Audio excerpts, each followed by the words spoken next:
जय हिंद दोस्तों, welcome to our YouTube channel Anuj Ranjan 06 data centre में आपका स्वागत है।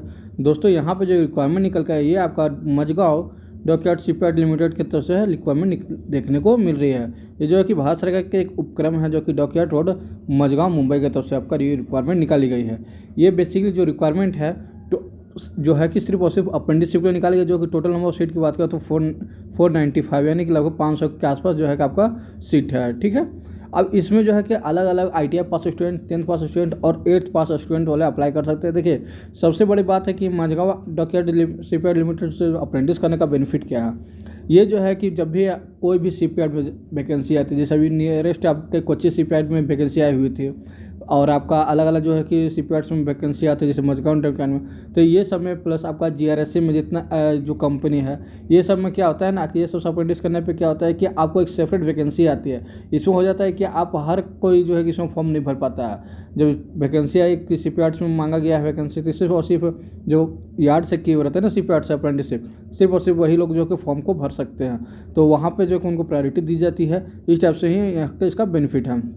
जैसे कुछ दिन पहले आप देखे थे कि NCL का आया होता वैकेंसी, तो उसमें भी जो है कि हो सकता है आगे को चल कर वो NCL में भी जो है कि वैसा बेनिफिट दे, जैसे ऑर्डिनेंस में देता है कि फर्स्ट प्रायोरिटी ऑर्डिनेंस वालों को देता है, फिर सेल वाला में सेल वालों का फर्स्ट प्रायोरिटी देता है, रेलवे में जो कि रेलवे अप्रेंटिस जो करता है उसको 20% मार्क्स अलग से दिया जाता है। तो ऐसे ही करके अलग अलग यहाँ पे बेनिफिट आपको दिया है। तो मझगांव वाले में भी बेनिफिट है कि अगर आपने मझगांव से अप्रेंटिसशिप किया है तो आपको वहाँ पर आपको बेनिफिट मिलेगा। ठीक है, तो ये आपका जो अप्रेंटिसशिप होगा ये आपका अधिनियम 1961 के तहत जो है कि आपका ये वैकेंसी लिया जा रहा है। आप फॉर्म अप्लाई की बात करें तो ये आपका जो है कि 11 जून से लेकर 1 जुलाई 2026 तक जो है कि ऑनलाइन जो है कि करवाना है। ऑनलाइन आपको रजिस्ट्रेशन करना है इसका फॉर्म के लिए। और ये जो है कि आपका 01/2026 यानी कि 2026 के पहला वैकेंसी मझगांव डॉकयार्ड की तरफ से निकाली गई है। अगर यहाँ पे बात करें कि अलग अलग कैटेगरी बात, तो यहाँ पे जो 10th पास सिर्फ और सिर्फ जो कि 10th मतलब ये 3 कैटेगरी यहाँ की वैकेंसी निकाली गई है। एक जो कि सिर्फ और सिर्फ 10th पास, एक ITI पास और एक 8 पास। तो यहाँ पे जो है कि देखिए 10th पास वाले भी जो कि अप्रेंटिसशिप के लिए अप्लाई कर सकते हैं। तो इनका जो कि 2 साल का अप्रेंटिसशिप होने वाला है। इनका जो है एज की अगर बात करें तो 15 साल से लेकर 19 साल वाले इसमें फॉर्म अप्लाई कर सकते हैं। और एज़ पर गवर्नमेंट रूल जो कि ST/SC को 5 साल और OBC को 3 साल यहाँ पे बेनिफिट दिया जाएगा। तो जब बात करें इलेक्ट्रॉनिक मैकेनिकल की, यहाँ पे 20 सीट है। अगर कैटेगरी वाइज आप यहाँ पे ब्रेक कर देख लेना। इलेक्ट्रीशियन की बात करें तो 20 सीट है, फिटर की बात करें तो 20 सीट है, पाइप फिटर की 20 सीट है और स्ट्रक्चरल फिटर की 20 सीट है। तो यहाँ पे जो है कि अलग अलग कैटेगरी वाइज यहाँ पे सीट दी गई है। अब यहाँ पे बात करें कि सेकंड में पार्ट 2 में जो कि ITI पास स्टूडेंट के लिए यहाँ पे वैकेंसी निकाली गई है। और इसका सबसे मज़ेदार बात ये है ना कि बहुत सारे ITI में आजकल क्या होता है कि बहुत सारी जगह डिपार्टमेंटल में कि सिर्फ और सिर्फ आपका ITI का मार्क्स पे, जैसे कि रेलवे में आपका जो होता है यानी वो रेलवे ITI का मार्क्स पे ही होता है। तो बहुत सारे बच्चे लोग जो कि छट जाते हैं। पर यहाँ पे एक बेनिफिट मिला कि ITI का मार्क्स तो होना ही है, जो आपका आए 40% आए, 50%, 70%, 90% जो भी है। और उसके साथ साथ आपको यहाँ पे CBT एग्ज़ाम भी देना है। तो कौन कौन सा विषय का एग्ज़ाम होगा मैं वो भी आपको बता दूँ। एग्ज़ाम कब होने वाली, फॉर्म कब तक भरा है, वो सारा मैं आपको बताऊंगा। और आपको वीडियो का पसंद आएगा तो वीडियो को लाइक कर चैनल को सब्सक्राइब कर लीजिएगा। और यहाँ पे बात करें फिटर के स्ट्रक्चर की, तो यहाँ पे जो है कि ITI पास स्टूडेंट कर सकते हैं, जो इसके लिए नंबर ऑफ सीट 50 है जो कि फिटर के लिए। फिर ड्राफ्टमैन के लिए बात करें तो 20 सीट है, इलेक्ट्रीशियन की बात करें तो 50 सीट है, ICTSM की बात करें तो 20 सीट है, इलेक्ट्रॉनिक्स मैकेनिक की बात करें तो 30 सीट है, RSC की बात करें तो 30 सीट है। फिर अब बात करें पेंटर जनरल की तो 25 सीट है, पाइप फिटर प्लम्बर की 30 सीट है और वेल्डर की 40 सीट है।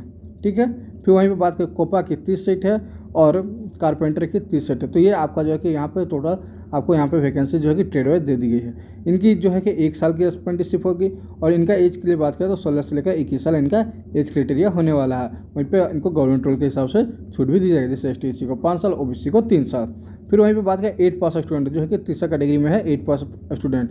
इनको इसमें अगर रिगर के हैं तो उनको जो कि के लिए 20 सीट है और गैस वेल्डर या गैस के इलेक्ट्रॉनिक्स के लिए 20 सीट है।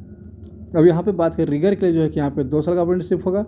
वहीं जो है कि welder and gas electric gas वाला के लिए 1 साल 3 महीने का अप्रेंटिसशिप होगा। एज की बात करें तो 14 साल से लेकर 18 साल यहाँ पे उनका एज क्राइटेरिया रखा गया है। ठीक है, यहाँ पे सिलेक्शन प्रोसेस जो कि इन्फोटेक्स ये सारा जो है कि ITI जो है यहाँ पे देख सकते हैं। ये सारा जो है कि आपको मैं डिटेल दे दूँगा। अब यहाँ पे बात करें शैक्षणिक योग्यता के बाद, ये आपको मैंने बता दिया कि किसको कितना चाहिए, क्या क्वालिफिकेशन होना चाहिए, जैसे कि 10th पास, ITI पास और 8 पास वाला के लिए। ठीक है, तो आपको यहाँ पे और मैं बता दूँ यहाँ पे जो भी है इसमें कौन कौन से लोग अप्लाई कर सकते हैं। आपको एक इंडियन होना चाहिए, गवर्नमेंट। यहाँ पे आप इसका जो है कि आवेदन प्रक्रिया के लिए आप जो है कि यहाँ पे http://majgaon.dockyard इन पर जाके आप अप्लाई कर सकते हैं। ऑनलाइन कैरियर, ऑनलाइन रिक्वायरमेंट यहाँ पे आपको सारा दिया हुआ है। फिर एप्लीकेशन प्रोसेस। अब यहाँ पे बात करें कि फॉर्म का चार्ज कितना लगेगा, तो यहाँ पे जो कि आपको जो कि फॉर्म का चार्ज 100 रुपीज़ देना पड़ेगा, ठीक है। आवेदन शुल्क की बात करें तो यहाँ पे 100 रुपीज़ प्लस जो है कि बैंक की चार्ज जो है कि GST यानी कि 18% GST करता है, तो 118 रुपये लगभग आपको पड़ने वाले हैं। प्लस वहीं ST SC PWD कैंडिडेट्स को जो कि छूट है, वहीं UR OBC EWS ये सबको जो है कि आपको यहाँ पे फॉर्म में पैसा देना पड़ेगा। चयन प्रक्रिया की बात करें तो आपको सिलेक्शन प्रोसेस कैसा होता है, आपके लिए यहाँ पे जो है कि आपके लिए एग्ज़ाम होगा जो कि 60 मार्क्स का होगा, ठीक है। तो यहाँ पे बात करें ग्रुप ए में जो है कि इंग्लिश एंड GK 20 मार्क्स का, ग्रुप ए यानी कि 10th पास स्टूडेंट। फिर यहाँ पे फिजिक्स की बात करें तो 20 मार्क्स है, केमिस्ट्री की 25 क्वेश्चन, मैथ्स की 25 क्वेश्चन, यानी कि टोटल 100 क्वेश्चन की आपको एग्जाम होने वाली है CBT। इसके बिहार पे और आपका 10th का मार्क्स के बिहार पे दोनों को अरेंज करके यहाँ पे आपको जो है सिलेक्शन के लिए बुलाया जाएगा। फिर वो जो ITI स्टूडेंट है उनके लिए जो है इंग्लिश वो GK 25 क्वेश्चन का रहेगा, टेट 3 25 क्वेश्चन का, वर्कशॉप कैलकुलेशन जो है कि आपको जनरल रहेगा, वर्कशॉप कैलकुलेशन साइज जो होता है 25 मार्क्स क्वेश्चन का। फिर वहीं पे इंजीनियरिंग ड्राइंग 25 और टोटल जो है कि आपका 100, यानी कि आपका जो बोल सकते हैं कि इसमें सिर्फ और सिर्फ आपका जो ये 3 तो जैसे कि वर्कशॉप कैलकुलेशन, इंजीनियरिंग ड्राइंग आपका प्लस टेट 3 आपका ITI में पढ़ाई होता है, और सिर्फ GK और इंग्लिश थोड़ा सा आपको पढ़ना पड़ेगा। वहीं 10th वाला जो है English and GK, physics, chemistry, maths ये सारा जो है कि इनको टोटल 100 मार्क्स का यहाँ पे होने वाला है।